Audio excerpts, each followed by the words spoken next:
Welcome. Baruch atah Adonai Eloheinu melech haolam asher kitshanu b'mitzvotav v'tzivanu la'asok b'divrei Torah.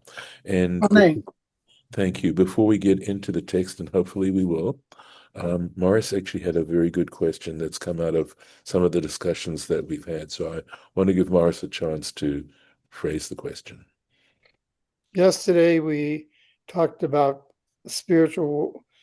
spiritualism and how Jews have um, lost or faltered because of not following a spiritual life.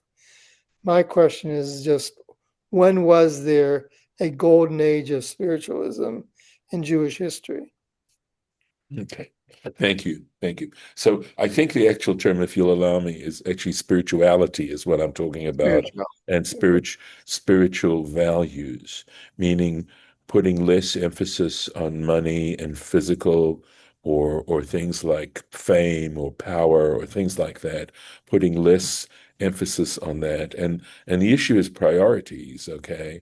And saying it has more to do with being compassionate and belief in a divine creator and a commitment to trying to dedicate one's life in service, right? I mean, that when it says you shall love the Lord your God with all your heart, with all your soul, and with all your might, it's a serious commitment. And in fact, if you're going to sort of sidestep, but I will answer the question.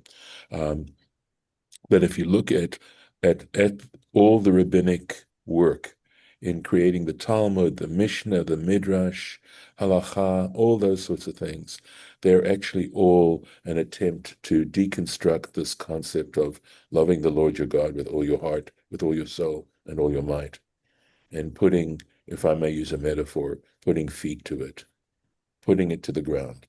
That in fact you can look at at the Torah itself, the written Torah, the scriptures, as being theoretical, and you can look at all this material. Some of the stuff that we're doing right now is trying to be practical, and so the subtext of the written Torah is doing what doesn't come naturally. And the assumption is that if it were natural, you wouldn't have to write it down. You'll not find a single line in the Torah that says breathe.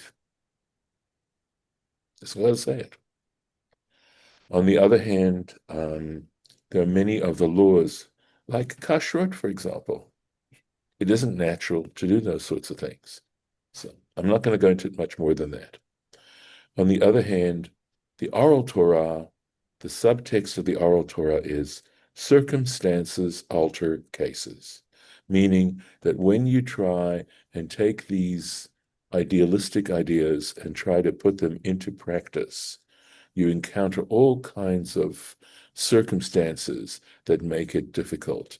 And that the reason why there's so much oral Torah is because when you really try to do this stuff, you encounter so many different situations where, in fact, the written Torah is going to get, if you do the written Torah just the way it's written, you're going to create situations where ultimately you're destroying Torah. So I'll give you an example. There are people who have rejected Judaism primarily because they lived in a situation where they were forced to do things and they were told to do things, and it wasn't done in a way other than just forcing them to do it. And as a result, when they got to be independent, they thought, chuck this. I don't want it. It has to be taught in a loving way. Okay, so that's the oral thing. To answer your That's question, big. That's a big issue. it is a Like big issue. very big issue. Right. That's why there's so much oral Torah, Morris, because it is a big issue. Okay. And yeah, you get really into trying to understand the truth. Oh, on a simple level, I like to compare it to theoretical mathematics. That's the written Torah, theoretical mathematics, and the oral Torah is applied mathematics. Okay. Back to your question. Was there ever a period of time when the people in general were acting in a spiritually, primarily from a spiritual motivation? And the answer I can give you is this, that understanding the purpose of the rainbow, which is mentioned, of course, in Noah, is the idea that the rainbow is, just speaking now very literally, okay, is a reminder to God not to destroy the world. That's essentially why the rainbow's there. In other words, what's it saying about the behavior of human beings?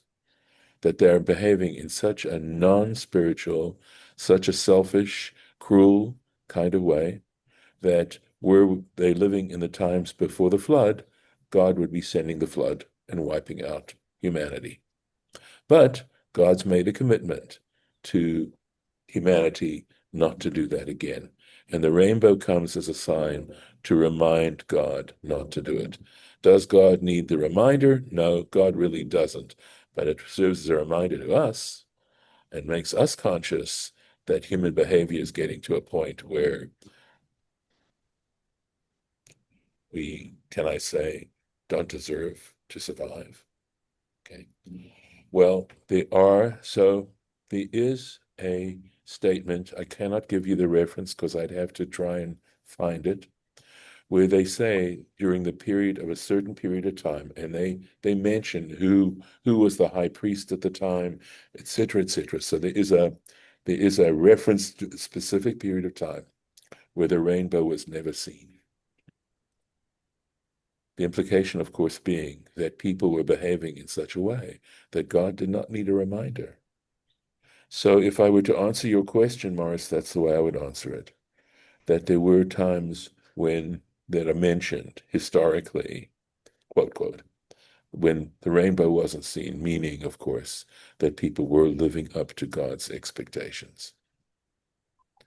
And of course, this is a big subject, right? I mean, it really is, because it goes far deeper than the simplistic way in which I'm expressing it, because it goes into being truthful to ourselves, understanding what our role is as human beings, and if the answer to the question, or the simple answer to the question of, why was I created?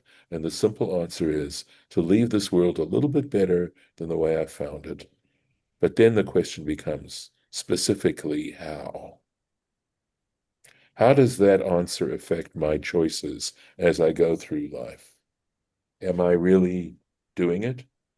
Is the world a little bit better because I passed through it? And that works on, you don't have to be president of the United States to do that, right? Every single human being is capable of this, but you have to know how. And as Jews, we study the Torah in order to discover ways in which to do it. Because it's all a matter, right, of being able to break it down and understand it better and better. Deconstruction. So it's something that I came to not that long ago. I don't think I was living in Canton when I realized this, that if you want to describe knowledge, knowledge is the degree to which you can deconstruct any subject, right? If you can deconstruct a subject deeply, deeply, deeply, then you know that subject, right? And on a happier note, I would say, I also discovered what experience is. What's experience? Experience is making mistakes and learning from them. That's experience. So, Morris, thank you for your question. And if you're watching this, I hope Yes. you're finding interesting. Do you want to follow up at any way, in any way, or I believe I did answer it. I'm going to look up the rainbows though. Okay. Okay. Yeah. Yeah, oh, no. Oh, Go ahead. I'm sorry. I'm going to stop the share a second and let you talk. Go ahead. Sorry. Go ahead. I was just going to say on Saturday, they have a special spirit that comes to everyone. Yes. I don't know if that's true or not. Okay. So it has to do, I think, Harlan, it's again, these metaphors, right, that we try to speak in. And of course, Harlan is referring to a belief that on Shabbat, on the Sabbath, Jews have a neshama yetera, that's the Hebrew term, an additional soul, okay, that they're given on the Shabbat. It's a deeper subject, and I think it has to do with the fact, and it is connected, Harlan, you're making a correct connection, because Shabbat is a day in which we basically try to dissociate from the physical world, that we give that world a rest. And we're Yeah. not as concerned. We try to concern ourselves about deeper matters and perhaps the glory of creation and just those elements of it. And because we're engaged in doing that, we are transforming in a way our lives to something that isn't based on material things. And that very act of not doing that puts us in a different place. And that, in a way, I believe that is how they are describing an additional soul. That there is an awareness, you become aware of elements to the world that you don't have a chance to do during the rest of the week. Because during the rest of the week, you have to be concerned about survival on a certain kind of level. So at least that's my understanding of it. All right, let's go into our text. So we are talking about Jacob's return to the land of Canaan, right? And we had just read in this verse, in verse 16, how as they had approached, they hadn't quite arrived back at his father's house, right? That they were a kivrat haaretz, that's a certain measurement to come to Ephrat. And at this point, Rachel, who was pregnant, gave birth. She was starting to give birth, and we read how she was experiencing difficulty in childbirth.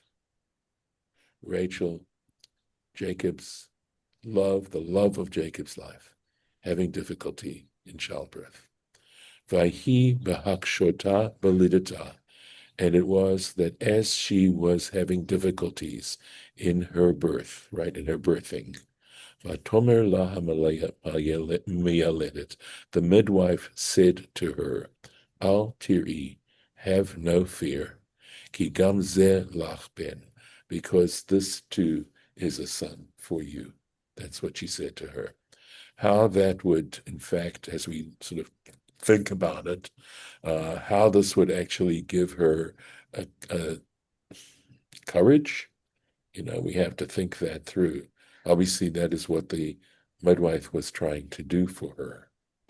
You know, uh, Unfortunately, we know what happened, but this was the way in which the midwife tried to reassure her. Let's take a look, see what Rashi says. Here we go.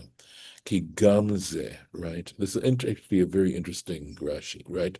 That this too. So the issue now is this word gam, right? Because the sentence really would have made total sense if it didn't have this gam. It says, okay, right? So ki gamze lachka, this too, because she could have just said, do not fear, for this is going to be a son for you. She could have just said that. We would have understood the sentence. So what's the significance of this word gam, which means also, right? So I will tell you that in terms of the legal understanding of the scriptural text, when we come across legal statements, and there are plenty of them in the Torah certainly contains laws. Right? The word gam very often is understood to include elements that are not necessarily explicitly stated. It's an inclusionary word. It has the function, the utility of this word gam is to include things, right? So here we go. So the simple meaning, Rashi goes right to the basic meaning, is nosaf lacha al Yosef, that the purpose of this word gam is to say that in addition to Joseph, you have a son. So that's the added thing here, right? That you will have a son as well, not just Joseph, that the purpose of this gam is to say you're not only going to left with one son, you're going to have a son along with Joseph. and that the child is a male. And please understand that in the context of things, you look at Leah, who had 6 sons. You look at the maids, Bilhah and Zilpah. They each had 2 sons, and you've got the irony that Rachel, the love of Jacob's life, only has 1 son. And we're looking at a society where having a son, providing a son, and especially given the realities of the world at the time. And there are places in this world already, like in Afghanistan, where there are many widows, where women do not have the kinds of abilities, or should I say, the opportunities that they have here. Okay, that only having 1 son is, it was a humiliation. And so, whatever, perhaps the midwife was saying, whatever humiliation you must have felt in trying to put yourself in Rachel's position, the deep, deep, deep irony of the fact that here she is, the love of Jacob's life, and all she can provide him is 1 son, right? That she is no longer going to have to worry about that. At least she's going to be on the level of Bilhah and Zilpah and not below, right? And of course, there's all kinds of implications, right, regarding this irony in terms of, again, looking at the Torah as an amazing book of literature and trying to describe deep human emotions and experiences in life, right? So, okay. So that's the gum. That's the gum going on. The Rabotenu Darshus. This is interesting, right? It's not something that many people know. And our sages interpreted, right? Imkol Shevet, that with each tribe, meaning with each son, Noda Te'oma, a twin sister was born. And that is the gum. And remember, I said this term gum is used to include something that is not mentioned in the text directly, explicitly. And that's the additional, right? That actually Jacob had daughters along with those sons. There was a twin sister. Ve'im Binyamin, right? And with Benjamin, the gum here, because if we assume that because it doesn't say gum regarding the other sons, and it mentions gum here, Noda Te'oma Yetera. An additional twin sister was born. Benjamin was born along with 2. There were triplets. Rachel actually had triplets.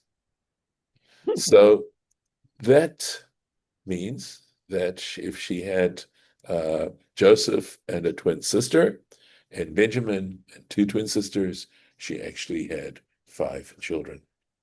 So this again, from a traditional understanding of this text, we're looking at a very, something that goes along with this, that is basically part of oral tradition, that is there in the Talmud or in Bereshit Rabbah, and that's where we find these particular statements. And of course, if we did not have our rabbis, we did not have Rabotenu and Chazal, we wouldn't even have the Bible. We wouldn't even have that.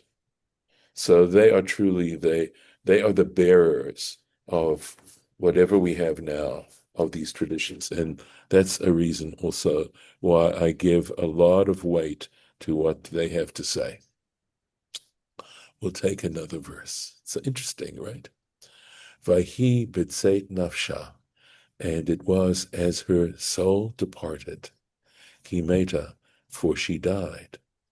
Vatikra shmo ben Oni. She called the son, this particular son, she called his name, son of my woe. Va'aviv kara lo Binyamin. But his father called him Benjamin. And we're going to try and understand the meaning of why, right? We can understand why she called him son of my woe, Benoni. By the way, there is, in fact, a city or town in South Africa called Benoni. That's their name. Just interesting. That, and of course, a couple of bucks will get you a cup of coffee. So, at any rate, Karalo Benjamin. Let's take a look. Ben Oni. So, what's Ben Oni? Ben Tsari, the son of my woe, right, of my trouble. And Binyamin, on the other hand, is Nir'eh be'enai. So Rashi now is making a personal comment, right? Very seldom Rashi says things that it happens, right? We've had it, but once in a while, right? Lefi shahu levado nolad ba'aretz. So Rashi may be saying that this is something he's come up with, that he didn't read this somewhere, but he's sharing an insight that he came up with. And he says, it appears to me, it is lefi, on account shehu levado nolad ba'aretz, that he alone was born in Be'eretz Canaan, in the land of Canaan, right? Shehu B'Negev, that is in the south. The land relative to where Jacob was coming from, he was born south. The way in which you had to travel from Babylonia to the land of Israel, you'd have to basically go north and around, right? You've heard of the Fertile Crescent, right? So that basically you'd follow the rivers, I imagine, and then that's the way the rivers flowed. They went northwards, and then you headed south, right? And if you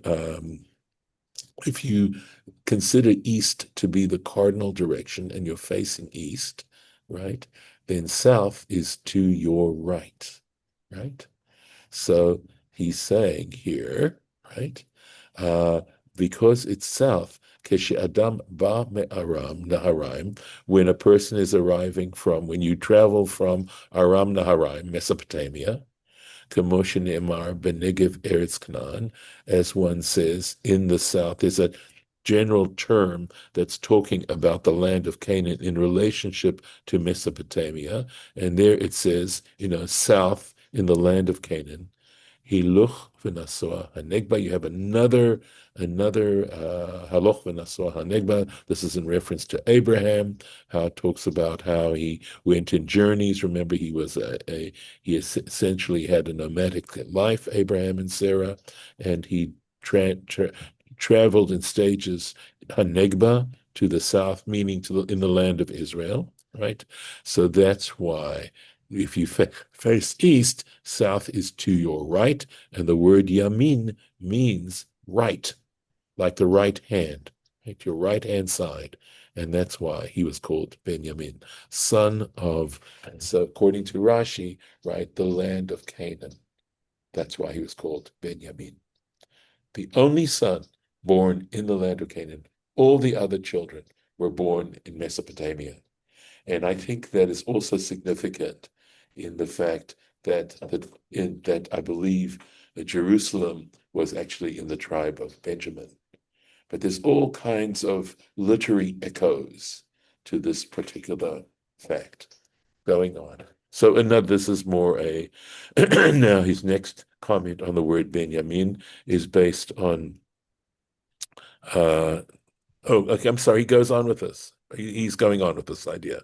Benjamin, son of the right Lashon. This has the connotation given in Psalm 89. Tzafon v'yamin, north and south, right? North and yamin. Atabaratam, you created them. So there the word is yamin. And there, Tzafon, we know for sure it means north. So there, Yamin definitely means south. Atabaratam. Lefichachu male. And he says, this is why it's written with a yud. Here, this is the yud he's referring to. You have to know that there's how can I put it, convention, right? That when you write Hebrew names, we know that many of the vowels have letters that indicate the vowel sound. Like a yud is often, if a yud is next to a letter, it has the sound of an E, right? Hebrew doesn't have vowels in the way English or Greek does, but it has letters that have that indication, like a vav often represents an U sound or an O sound, and an E yud represents an E sound, and a Hey, right, is an Ah sound, and an Aleph, right, very often.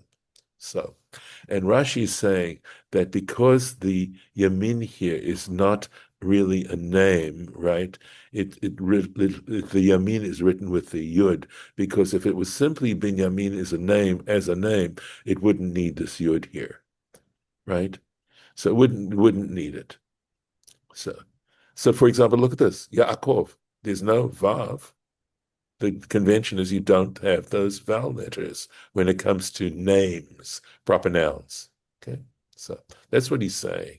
And he's saying hu malay, it's filled, meaning malay is a way of referencing a word that has these vowel letters in them. Okay, so here we go. Another interesting interpretation, davar acher, another interpretation, bin yamin, ben yamim, right? A nun ending is an Aramaism for a mem ending. It's the plural, right? So yamin would be the Aramaic of days, and the Hebrew would be yamim. Why? In other words, a son of days, many days, Shinolad, because he was born, the Benjamin was born. We'll finish this up, almost done. Ziknato. He was a son of Jacob's old age. Venichtav benun, and it's simply written with a nun instead of a mem. And we have other examples in the book of Daniel, by the way, which contains quite a bit of Aramaic, and it says Leketz Hayamin. Notice at the end of days. And we'll stop right here for today. And I'll just mark the spot. Okay. All right. Any comments for the record before I stop the recording? Okay. All right. I'm going to stop the recording.